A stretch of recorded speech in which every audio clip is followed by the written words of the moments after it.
Welcome, everyone, to the Subject 4 fan-made podcast. We're a fan-made podcast about the Project 863 series here on YouTube, and it's put on by a corporation called Spellbound Incorporated.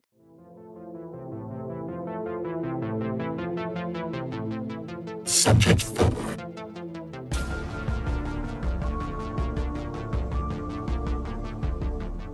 If you haven't heard of it, it's more like an escape room for the audience. We all have to come up with theories and make sure that our characters in the story are safe and sound. I do want to do a warning about this episode. This episode, unlike the previous one, could have some BTS. When we open up the floor to the audience, they might ask questions that might have to raise the curtain. So if that's not what you're into, we apologize. But the Matthias episode, we did not raise the curtain at all. The magic was not broken there. But right now, I would like to introduce our guests. They are a pillar of our community. They are a Reddit mod and a Spellbound mod over on plus.spellbound.com. They are also involved in Syntech University in the extended universe. So, yeah, here he is. Hi, everybody. You are stuck with me as your co-host today. Can you tell us a little bit about what like Syntech University is and the EU University, the extended university is? Yeah, so basically, for those who kind of went on hiatus during the like 2-3 month long break, at the end of season 1, there was kind of a new story introduced on the subreddit originally, called Syntech University, and it started the beginning of April with a big event, took the subreddit a little bit by storm, got crazy.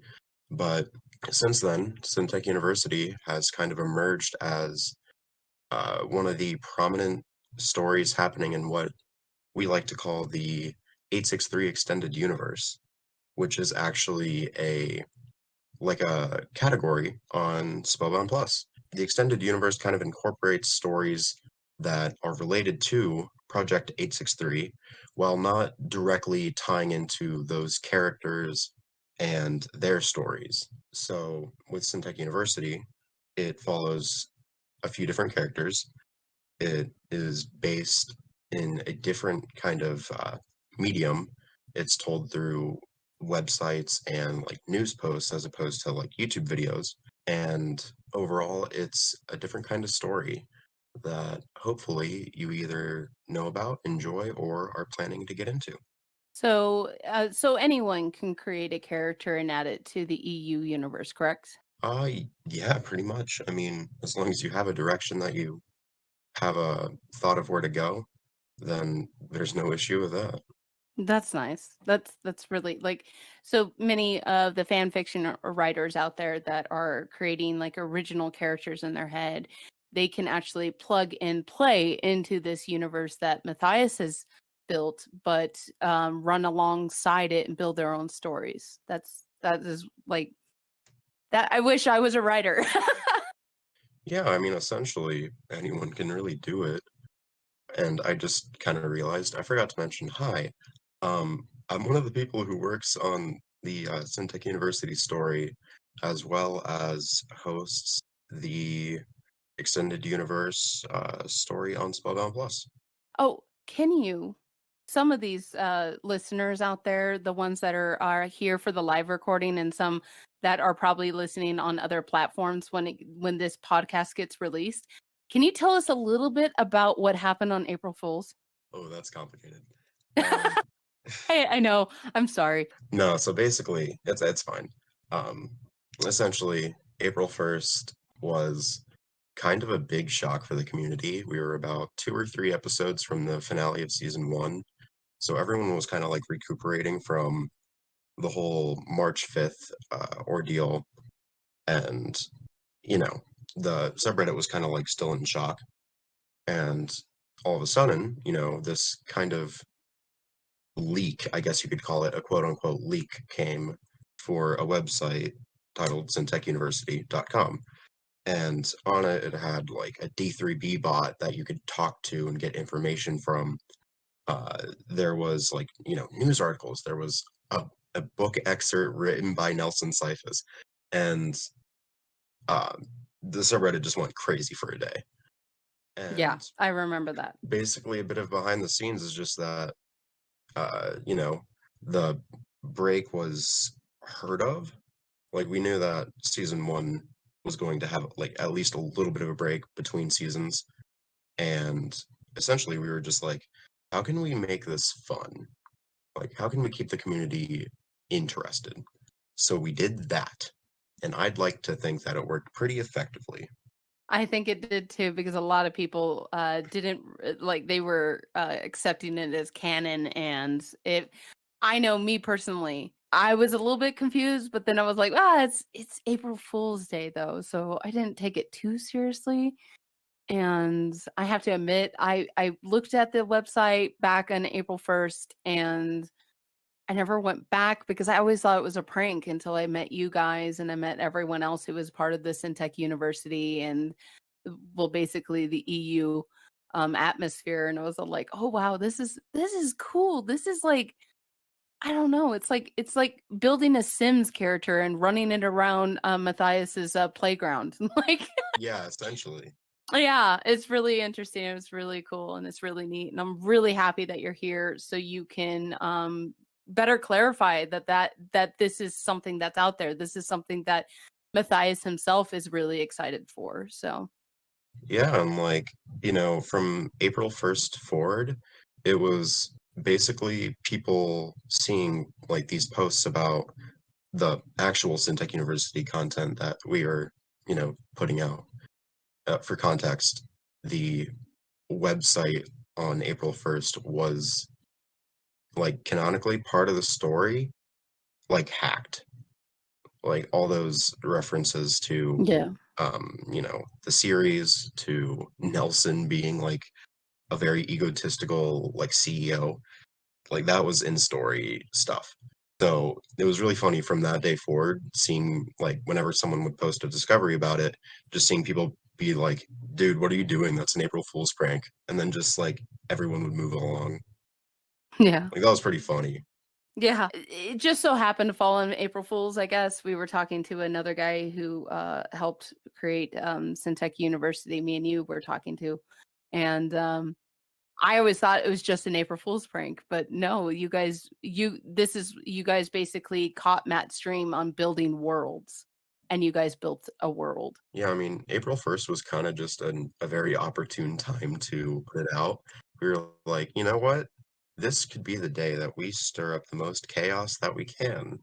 And so we did, and it worked wonders. You did, it really did.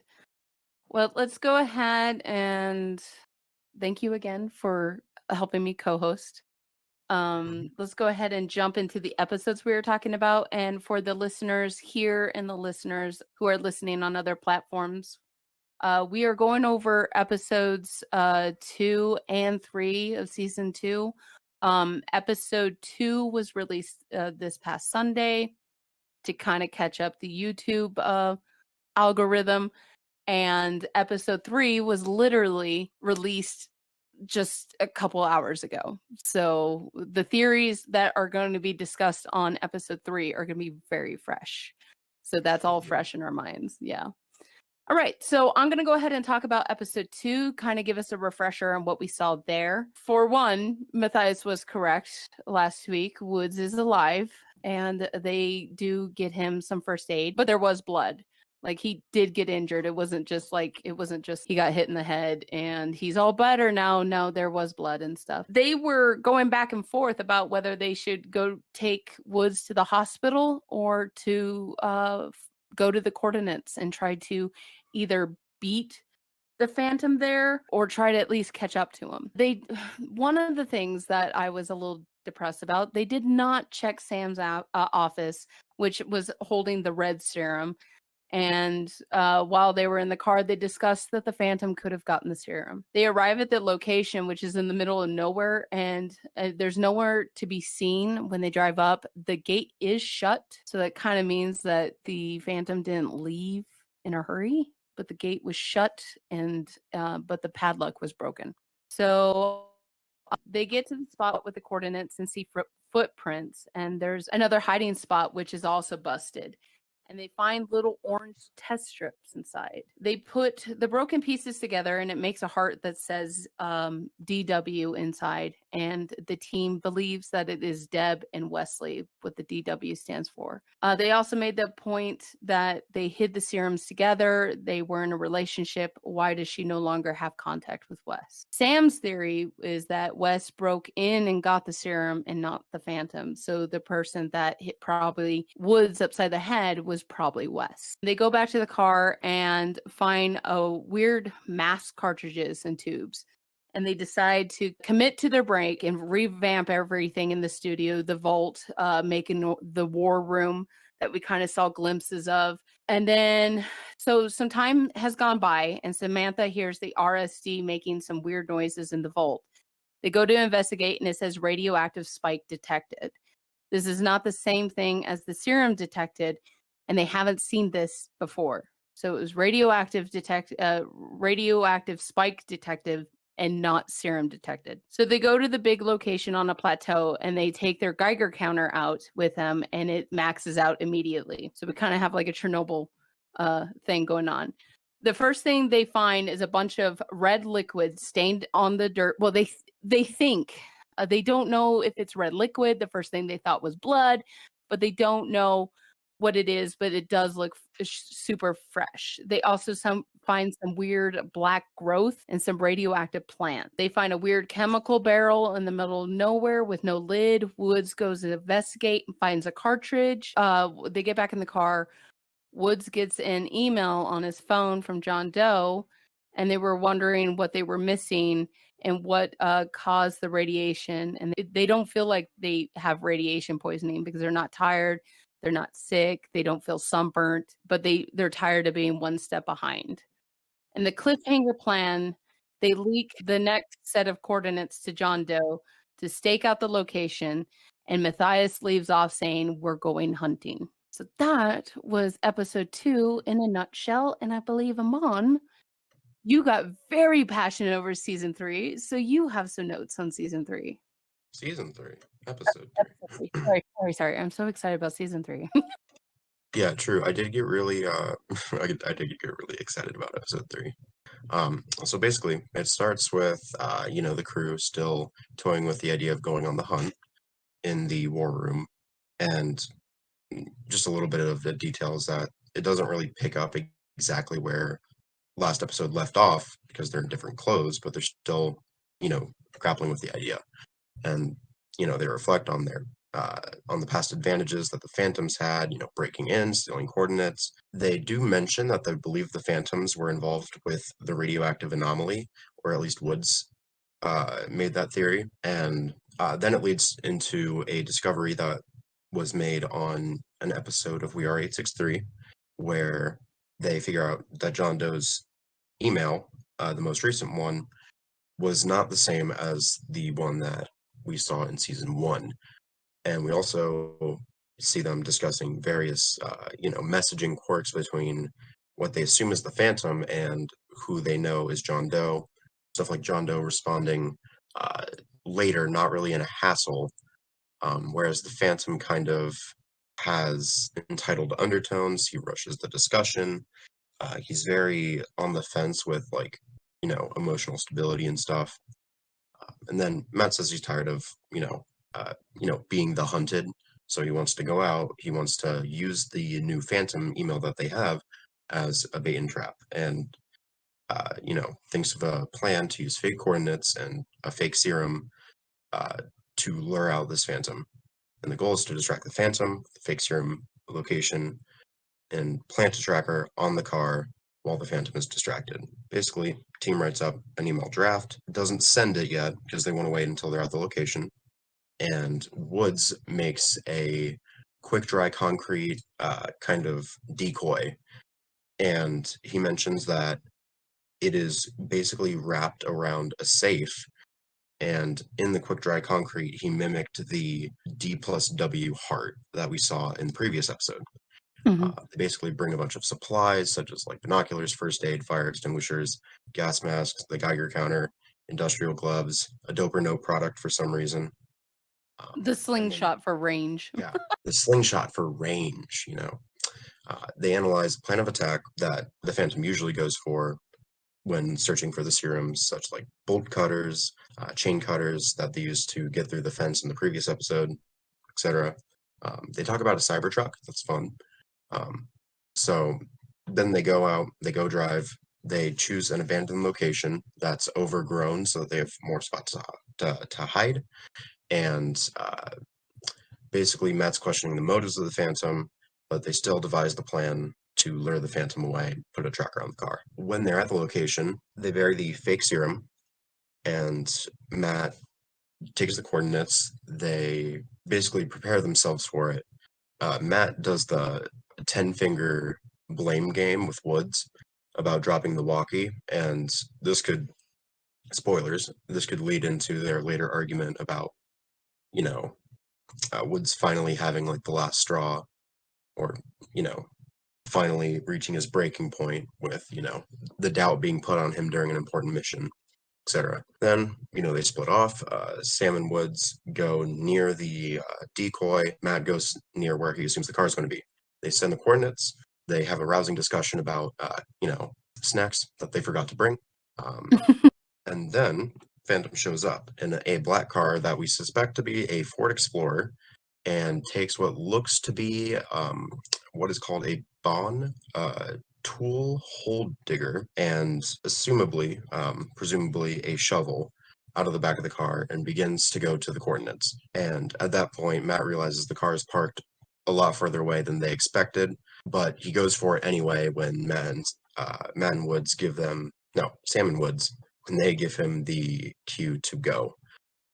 Matt encounters the issue of the car being plastic in the area he was going to plant the tracker, and then eventually something sets off the car alarm, and it alerts the Phantom back to the car.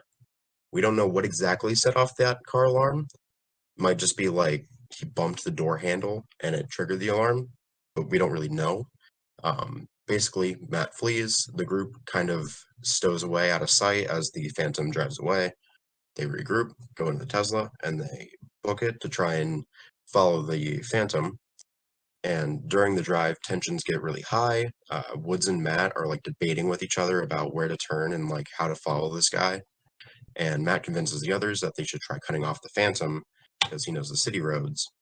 And at this point, you can see that Woods and Matt are getting into like kind of harsh, back and forths. Like Matt asking if Woods is scared, and Woods like almost shooting back that he's scared of losing the Phantom. He's not scared of the Phantom himself. And basically, Matt breaks the trail that they had on him by going straight instead of making a turn. And this causes basically the breaking point where him and Woods basically cause a disconnect. And from there, it cuts to them going back to the studio, to the war room. Woods is still upset, and then it evolves into a huge blowout, huge fight, where Woods is expressing his frustration about losing the Phantom for a third time.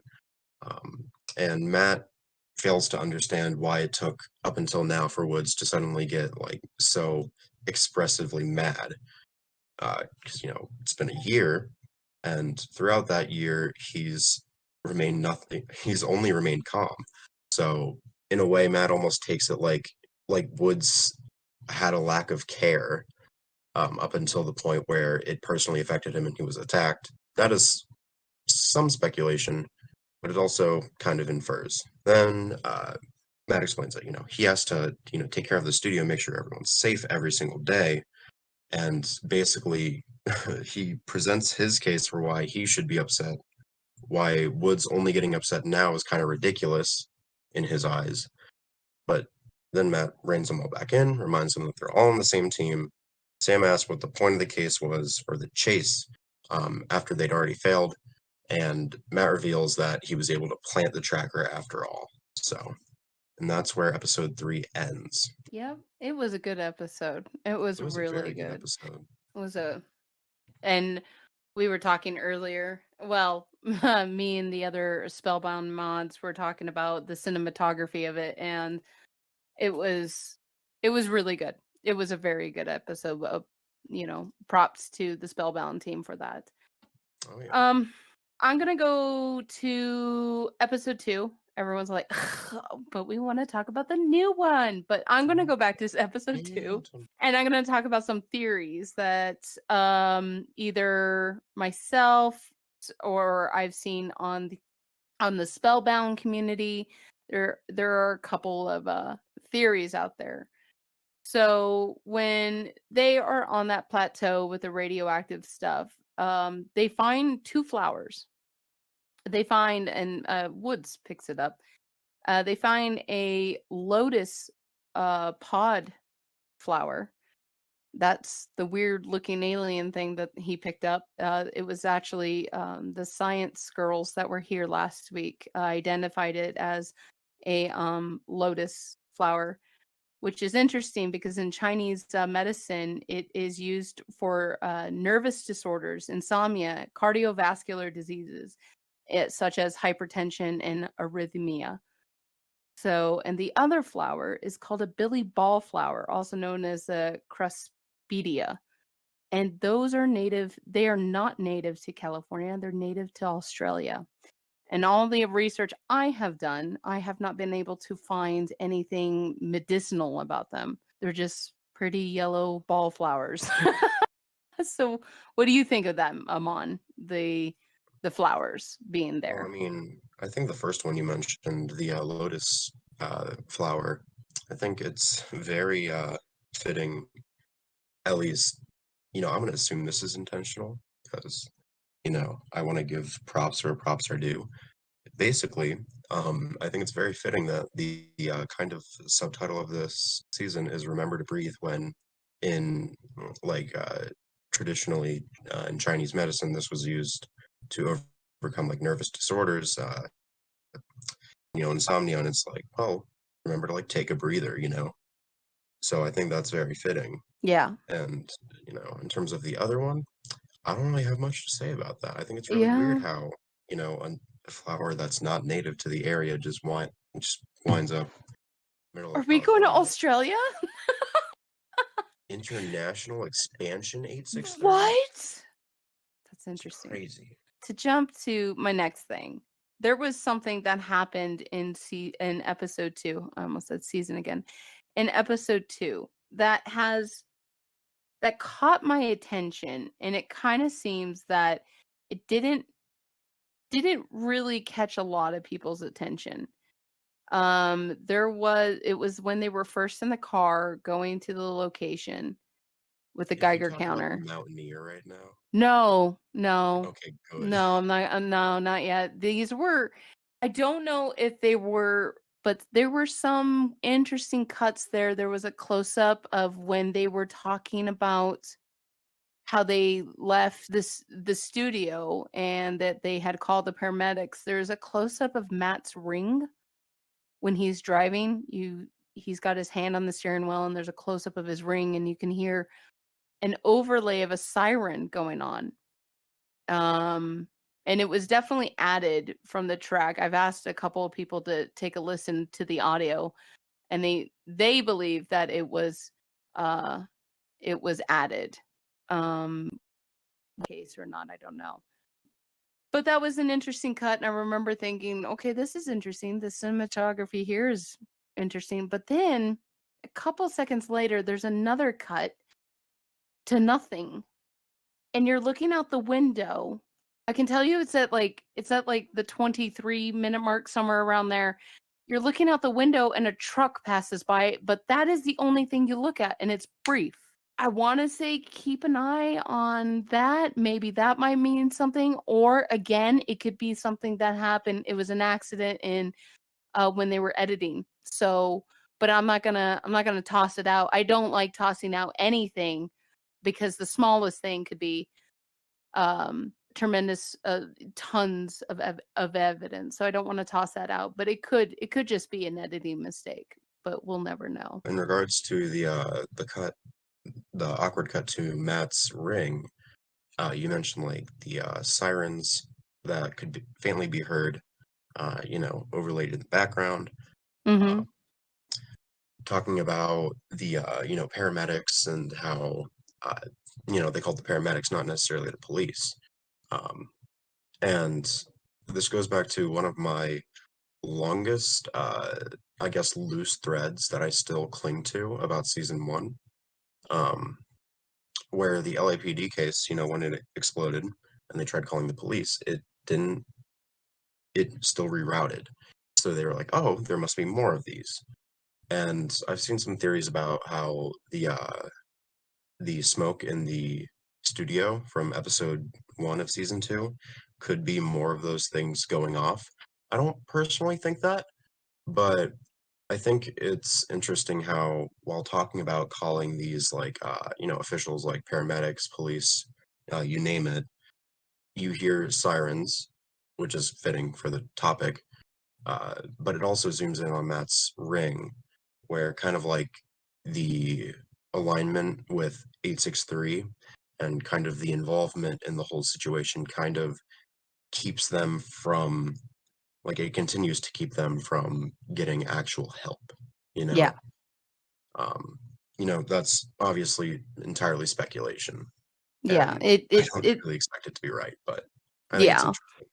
Hi, Artemis from the future here. I went back to episode 2 to find the screenshots and the timestamps of everything that me and Amon were just talking about. And unfortunately, it no longer exists. We now have cuts at the 4-minute mark, 4 minutes and 54 seconds, at 7 minutes and 10 seconds, and 7 minutes and 39 seconds. The interesting bit about these edits is that at the 7 minute and 10 seconds, there is a window shot where we can clearly see a police car that is overtaking Matthias as he's driving.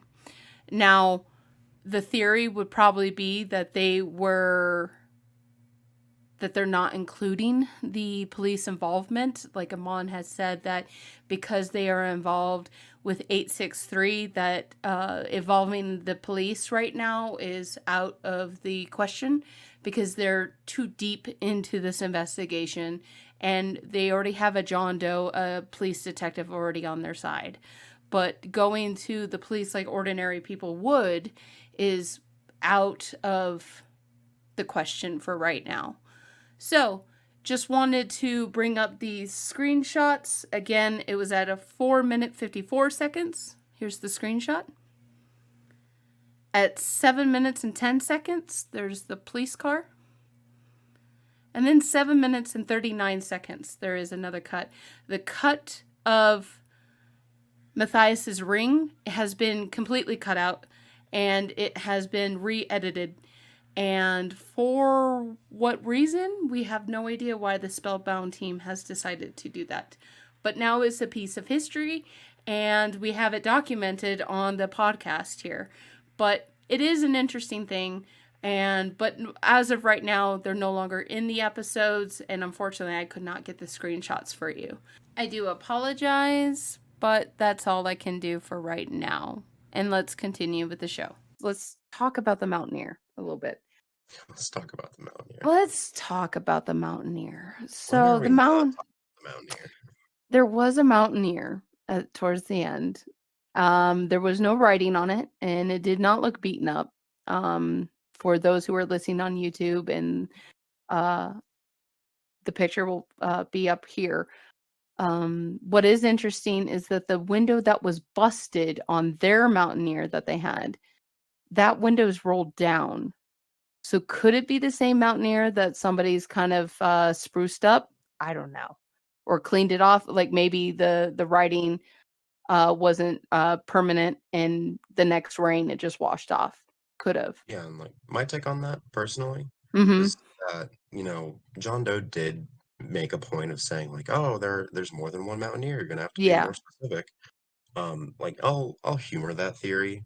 I don't really see Matt including details like getting a very precise shot where he has to coordinate a Mountaineer driving down the side of the road in the opposite It was direction. parked. It was It was parked. it was parked on the side of the road. There's no one in it. Oh, fun. Yeah. And he stops. Says a line I can't remember. I can probably go back and look it up. But he stops and he says something, and the Mountaineer is just right over his shoulder. I see. Yeah, that makes me humor the more than one Mountaineer theory for this particular case a little more. However, I don't think this is the Mountaineer that we know. Because if Most it's the Mountaineer that we know, John Doe has ambiguous. it. It's not, clean. Yeah. Well, and John Doe has it. Maybe he's using it to keep an eye on the team. That was a theory that was going around on Spellbound. Yeah, that could be one thing. Mm-hmm. Like I said, this Mountaineer is clean. The other one is, trashed all to bits. Um, and I guess, realism part that I'm thinking about is that John Doe is kind of like a detective. Yeah. So I don't see why he would I personally don't think that as a detective, he would tamper with evidence as big as the Mountaineer. Yeah. Well, I mean, time will tell, I guess. I Yeah. mean, with the cuts, that was interesting, and seeing the Mountaineer. I mean, I don't believe in coincidences when it comes to Matthias. Yeah. So, episode 3. That Yeah. was fun. This is Yeah. where everyone wants to talk. This is the one when, they try to trap the Phantom. So, do you have any theories? Yeah, let's get on to all those very well thought out theories that we have, 2 hours We don't left have before viewers any. go to sleep. We can tell you. Let me see. Okay. I found a couple of things, but they're dumb. Oh, feel free to share. We'd love to hear. Well, I shared it with you. Yeah. Let me get it so I can share it with chat. There were a couple of times when we were in Woods's workshop where could be seen, and I'm like, what is that? It's up in the podcast lounge chat. Don't know what that is. It Yeah, shows up a couple of times. I don't know what you're So talking about. That's a completely natural thing to keep in your workspace. I'm wondering if it's like something that I don't know. Self-portrait. I don't know. It was an interesting catch. I'm like, what? It's a guy yelling. Can't make out what it's saying, but it looks like a hobbit home or something next to him. I have no idea. It can't be Matt. Matt usually when you draw Matt in Gartic phone, he's always got a beard. So anytime Yeah, you see a stick figure with a beard, that's it's Matt. always it's awesome. I also got a good look at their pinboard. Ooh. There's a couple of documents there that it does not look familiar to me, especially this one. This one I want to see. I want to know what this one is. I want to know really bad because it looks like it has to do with some cells. And me and the science girls have basically been doing a lot of research on cells. So that one, you can see this paper. It's in the bottom right-hand corner of the billboard, the pinboard. There was a lot of cinema photography, a lot of shots where you can tell that they were purposely there, not for dramatic effect, but for maybe to send a message. And one in particular here, since you're a writer, okay, Yeah, I am a writer. what do you think about this shot? What do I think about? Here it comes. What do you think about that shot right there? Ooh, that's very interesting. Beautifully done. I Beautifully was thinking done. about that.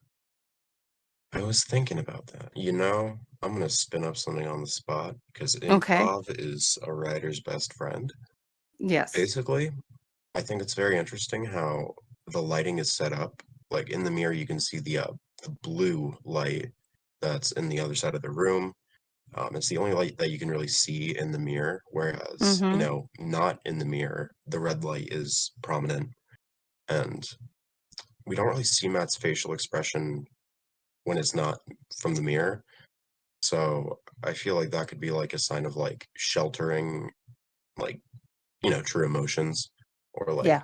because we saw him and Woods get into like a real argument at the end of the episode because they'd both kind of had enough. So just like the red lighting, the idea of like, concealing your true feelings is bad, you know, don't suppress, your anxieties, your anger, etc., work it out. And whereas the blue light and Matt like showing his vulnerable state is presented in a better light, almost like a more clear light. It's a beautiful shot. I really enjoyed that shot. In psychology, you told me the artistry of it. In psychology, that would be known as something called a mouth blocking gesture. If someone is talking to you and they block their mouth, it could be a sign of lying. But here, he's thinking. So what could be going through his head right now is he is thinking about something that he doesn't want to believe. He doesn't want to share it, and that's hence why he's blocking his mouth. So whatever he's thinking in this moment could be something really serious that he doesn't want to believe and he doesn't want to think about. So that's the psychology aspect of that shot, and I think it was very beautifully done, and props to everyone, even Sam, for getting that shot because she's not in the mirror at all when she got that shot. Yeah. So, I think it's interesting the way you pointed out that someone holding their hand over the mouth can be a sign of lying. mhm. But in this moment, Matt really isn't speaking, so I kind of interpret that as him almost lying to himself about something that he's Yeah. thinking of. Perhaps it's that maybe he's lying to himself about thinking that it could truly end the vicious cycle they're trapped in if they go do this hunt. Yeah. Maybe he's trying to convince himself that. Maybe deep down he knows that that's not going to happen because, Deb said the absolute date was December 31st of 2024. So he knows, but maybe he's trying to convince himself otherwise. Yeah. Well, discovery, less than a theory. Here's another shot. This is Matthias trying to plant the tracker on the car. So if we just envision this shot without Matthias's head in the way, me and another spellbound moderator were able to track down the make and model of that car, and that is a Ford Explorer. Let me post a picture of it. Yeah, so now we're bringing another car brand into the series. Yep. Can't wait to see double the posts about random cars in the background. So here is the Ford Explorer, and if you look at the tail light, match up quite nicely. The only thing that's missing in this photo is the plastic. Yeah. Um, I believe, yeah. But that is yes. Agent Python in the chat has got it correct. 2021 Explorer, though those tail lights did carry on from 2018 up to 2021. So it's a newer car, but it could be any one of those years if we're just looking at the tail light. So interesting. So keep an eye out for a black Ford Explorer. That's all I have. Do you have any theories on this episode? I don't necessarily have a theory, but I do want to point out something fun that we haven't really seen before.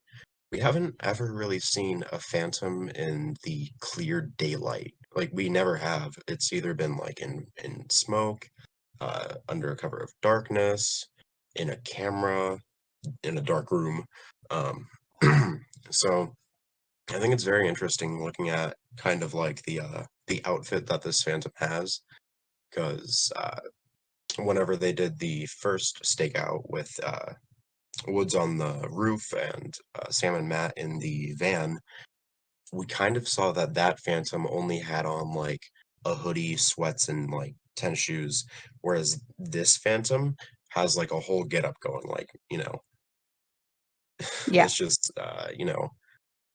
black everything, and we don't really see the face. I mean, I think we get a brief glimpse of some kind of mask, but basically the getup is like black hood, uh, black cloak almost, black pants, black shoes, and literally, I don't know how you could be more suspicious into the daylight, but that Phantom's going for it anyway. So I admire their guts. Yeah, it was definitely, let's see. I do have a shot of it. I do. I've got it Yeah, pulled up. Let you have me. everything handy. I try to, especially after we have just seen an episode, and especially like this episode. This episode had so much going on, so much involvement, and I mean, even the dynamics that we got a lot richness of the dynamics of the characters. So it's kind of hard not to be excited about this episode. Oh yeah. Here you go. You can kind of see a glimpse of a mask right there. It is sideways Yeah. because Matthias is holding the camera And like, sideways. there's the shovel. Yeah. Alrighty. So we've come to the part we are going to open the stage. Hey, what's up? Not Hello there. much. How are you? Absolutely screaming when you said my name. Well, welcome. So what do you have for us today? Like, it's more of a question. Like, as we know, we've obviously seen the I'm gonna say the bad carning, the Red Mountaineer from God knows how many times in the past. But my question is the Phantom using a different car to maybe trick the guys? Like, this is just like me being a confused person as usual. But it's like, is the Phantom trying to use a different car to maybe distract Matt, Sam, and Woods from the Red Mountaineer? Like, as far as I'm concerned, there could be more evidence in the Red Mountaineer that maybe Subject 1, 2, and 3 maybe didn't notice. Like, I don't know. Oh, okay. So so you want to know about the evidence in the Mountaineer that they handed over to John Doe, or if this Like- Mountaineer that they saw could have more evidence? Like, could this Mountaineer, like, have more evidence that could Yeah. lead to Syntech? I get you. It could be if it is a Mountaineer that we were looking at. Okay, so I mean, in this Mountaineer, I mean, if they can go back to where they were and the Mountaineer is still sitting there, that would be interesting. That But would if be they very could, interesting. if they go back to that location and the Mountaineer is not there, Could it be? that Oh, you would go. be even more interesting because it's not like the Mountaineer that they found in their parking lot. This one moves. Yeah, that's what, like, drives, like, up to God knows where. Yeah. But if the Red Mountaineer was still there, Yeah. would Matt, Sam, and Woods try to find more evidence?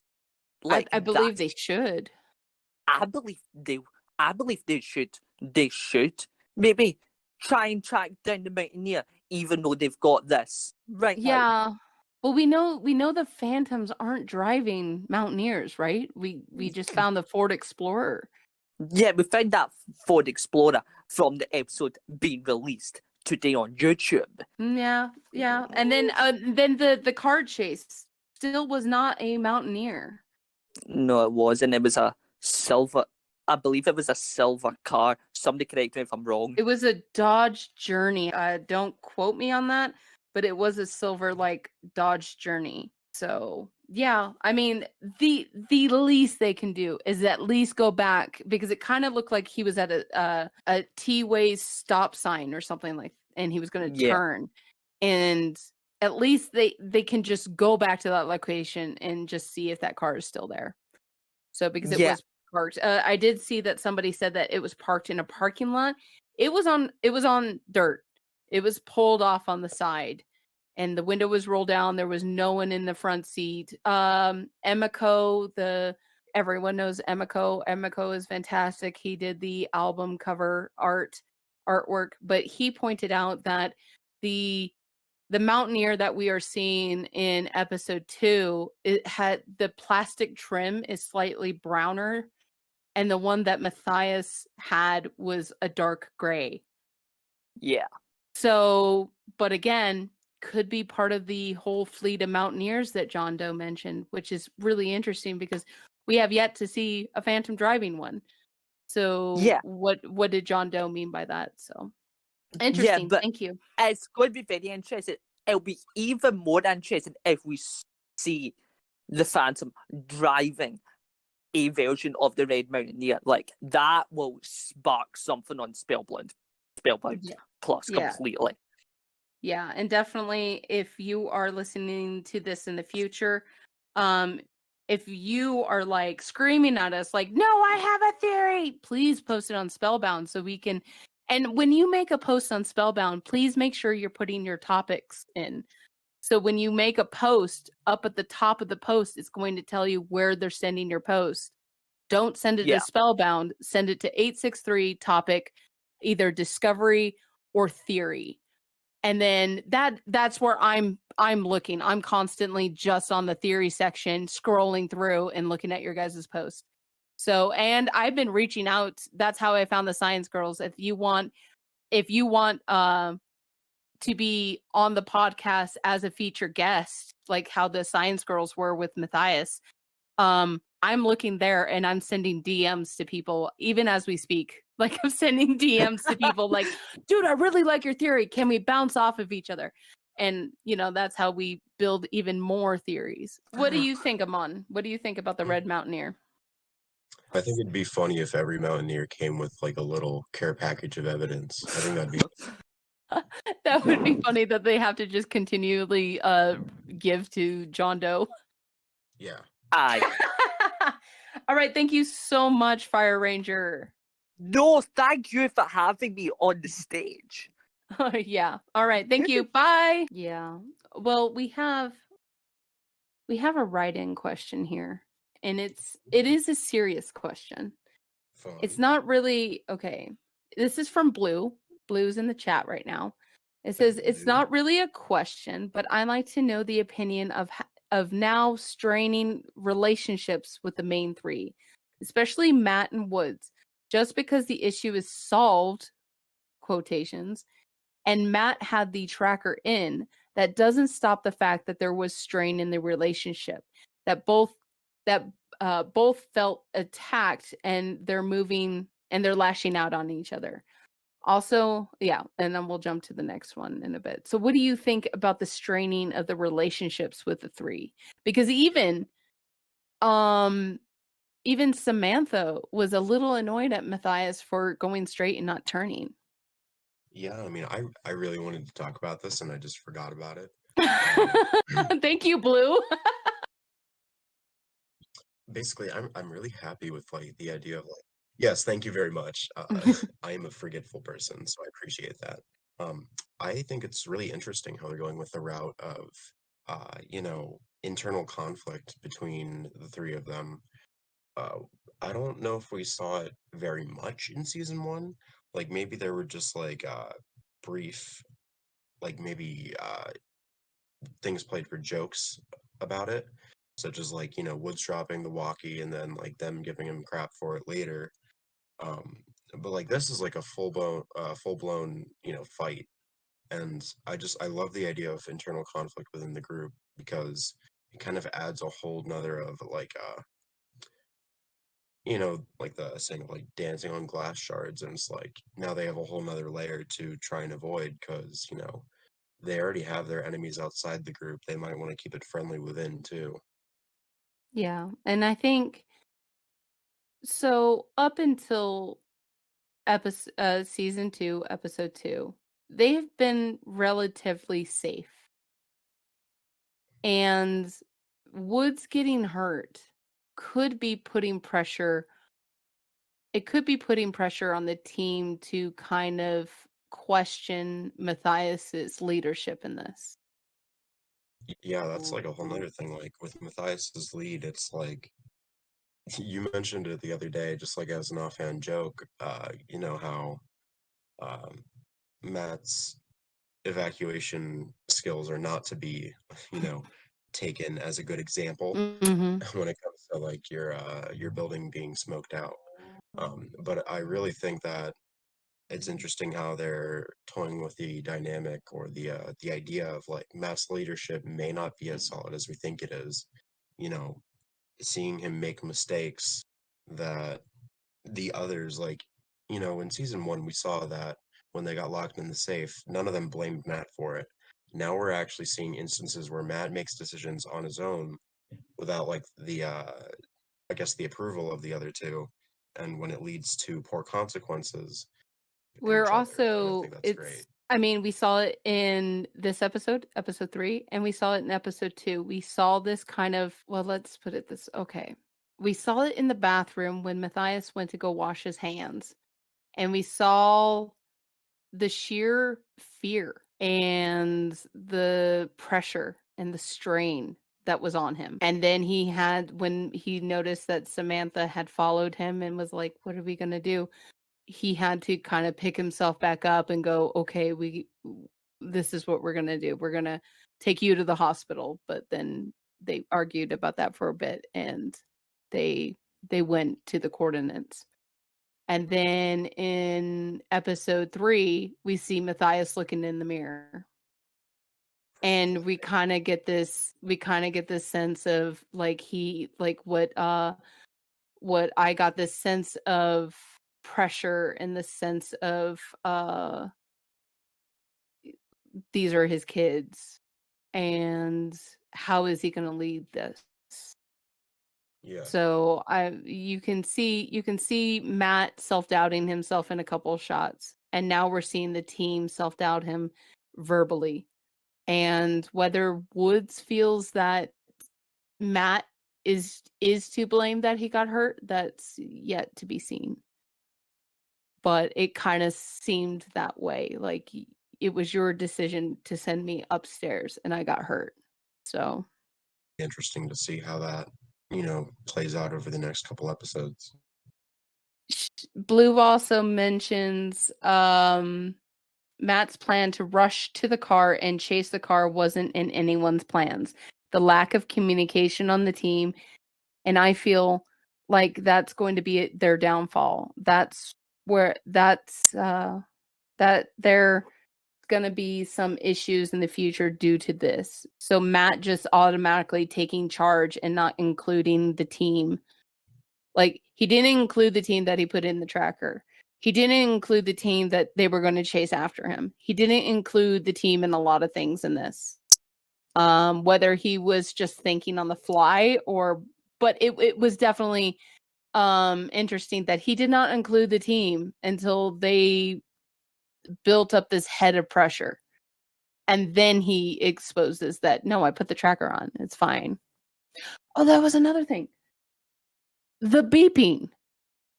The beeping that I listened to for a good 5 minutes.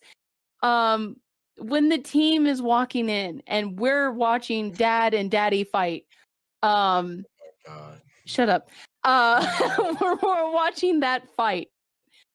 It's almost, you're so enveloped in what's going on in this dynamic, this pressure that's building, that you miss, probably almost everyone here probably missed something.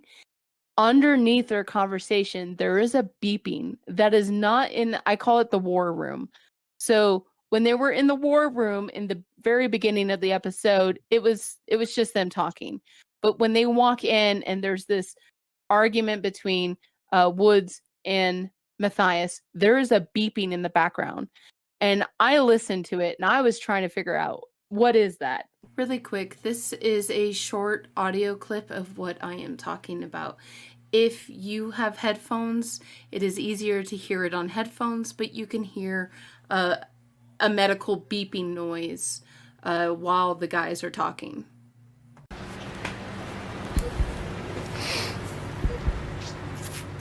So this is what this is about. He hit you on the head. Is it coming from the computer that was in the corner? But there is a beeping in the background, and I thought that was very interesting. I was like, wait, what is that? And it doesn't stop the entire scene. It does not stop. So maybe someone out there might have a theory of what that beeping was. We do have another question. Bree. Okay, there you go. Hi, Bree. Hi. So, a few things real quick.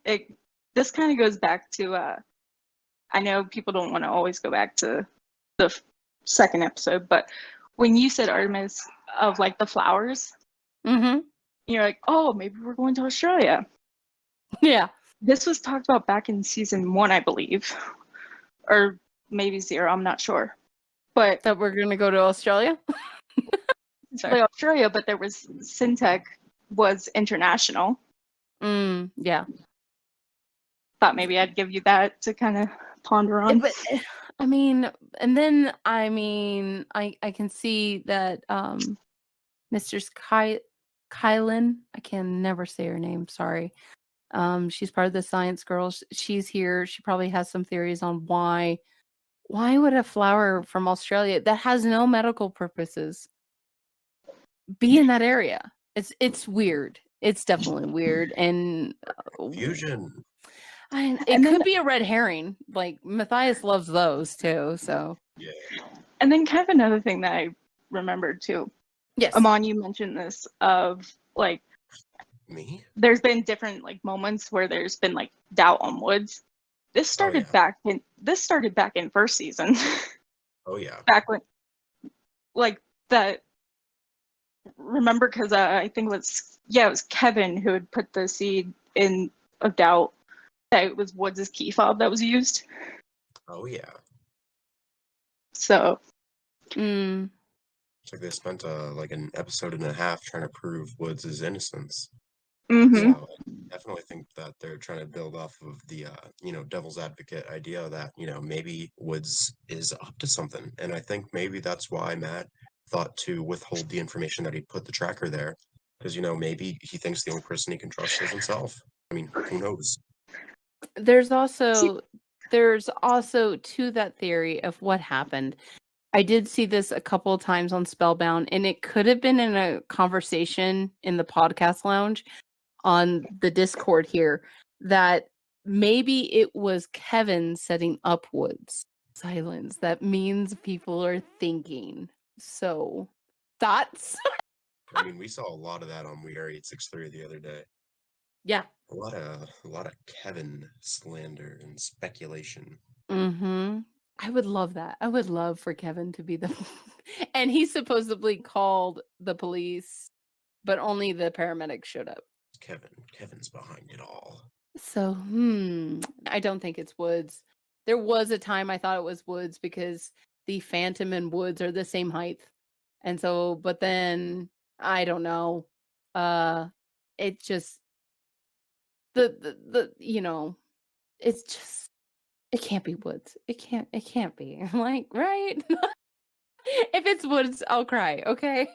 I don't want to throw that out there. It will always be in the back of my head that it could be Woods, could be Matt, could be Samantha, but I it's like I want to trust somebody.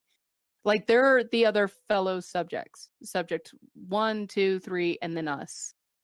And I'm already sus at us because Cyphus could be in the crowd right now. Cyphus could be listening to the podcast right now. I don't think he is. I don't think we're that popular, but that is something that could happen. So I don't know. So it's interesting. Okay, we have I'll personally time. drive to your place and record you crying when it's revealed as a villain. I'll just get on like VC and just cry. I'll make it easier, thank you. I did see that we are Venom. Okay, this will probably be our last one. I'm so sorry, guys. Please, the conversation will always continues over on Spellbound Plus and on the Reddit. And you definitely can get your theories to the team and stuff, especially over on Spellbound, as long as you are putting it in the right spot. Right, Amon? Never Yes. stops if you put it in the right spot. Yes, they could be reading it. So we are Venom. How are you? Yeah, thanks for asking.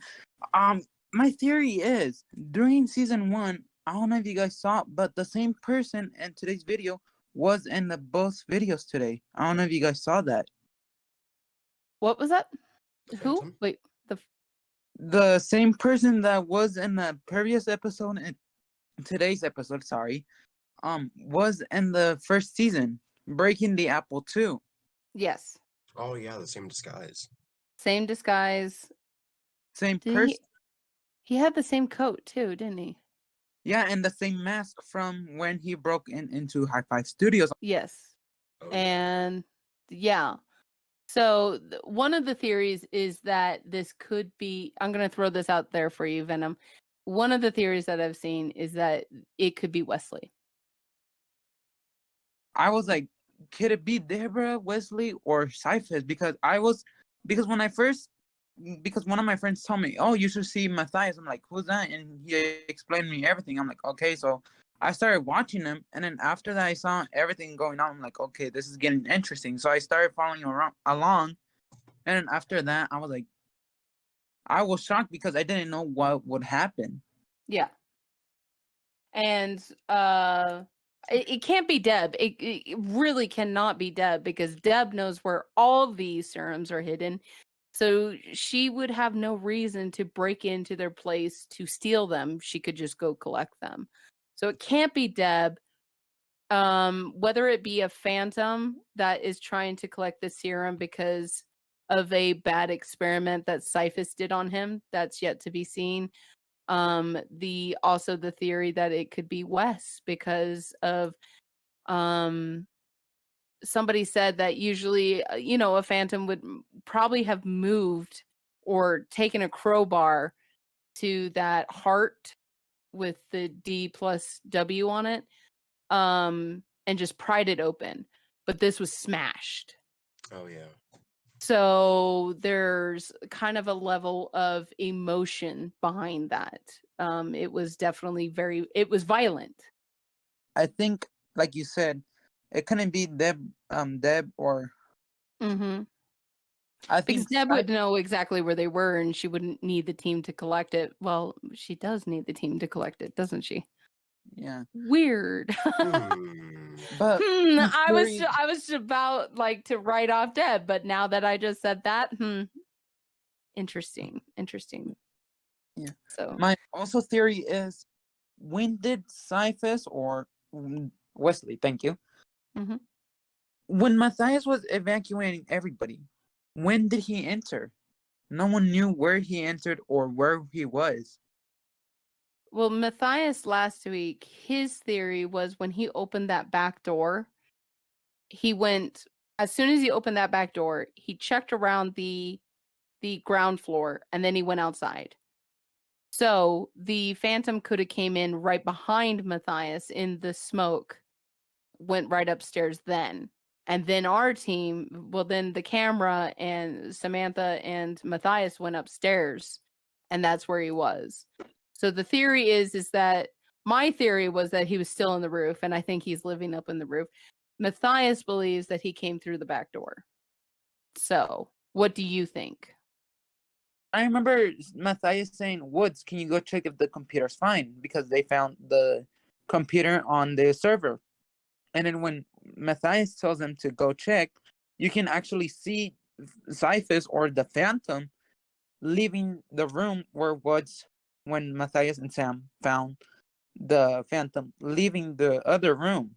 I believe that this season we're going to get more questions than we have any answers. What do you think, Amon? I think that the rabbit hole is only going to get deeper from here, but it's always going to get deeper. There's always going to be more questions, not as many answers.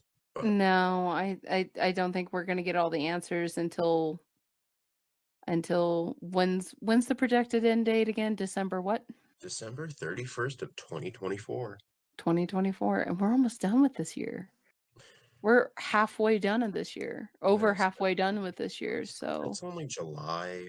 I still have time. yeah. Well, thank you so much. We are Venom. Thank you so much for your theories and your questions and your curiosity. I know Yes, that thank you very much.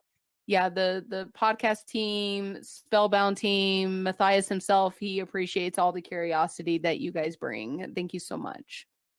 Yeah. Thank you for answering my theories. Yeah. And if you get any more, post them on Spellbound. I'm always on there. I'm a mod. All right. Thank you so much. Bye. Bye. All right. Unfortunately, that was our last guest. We are going to have to cut it. But I want to thank everyone, especially our live people that are here. Thank you for coming. Thank you, Amon, do you want to shout out anything before we end this? Sure. I mean, just real quick, shout out to the the moderators on the subreddit and Spellbound Plus. They Mhm. work day and night to make sure that stuff that doesn't belong on those places is removed. Keeping the community safe. Also want to give a brief shout out to the Syntech University team. We're going to be making a post a little bit later about some of the behind the scenes stuff, who does what, lift the curtain a little bit, just so that we can get some appreciation for those folks, because honestly, it would not exist without them. I'm not the Yeah. showrunner for that. I'm just one component of a really hardworking team that I'm really proud of. So check Yeah. out Syntech University. Follow up with that. It's a very interesting story, if I do say so myself. Some people might have put it together that I am the voice of Gabriel Gibbon, one of the characters from that story. So that's a little behind the scenes secret for that. So Shout out to all the moderators that were here. I did see Dan, Justin, Shelby, Steve. Thank you guys so much for moderating this and keeping this a safe place that we can continue to do this and that we can continue to have this podcast and reach the community. And thank you for giving us this platform. So this is going to be the end of the podcast. Again, you can pick up the conversation over on Spellbound. We will be around. Me and Mon are always on Spellbound too. So you can catch us there. You can catch the team there. The conversation does not end right now. We can continue to do that. So I'm gonna say goodbye, everyone, and thank you.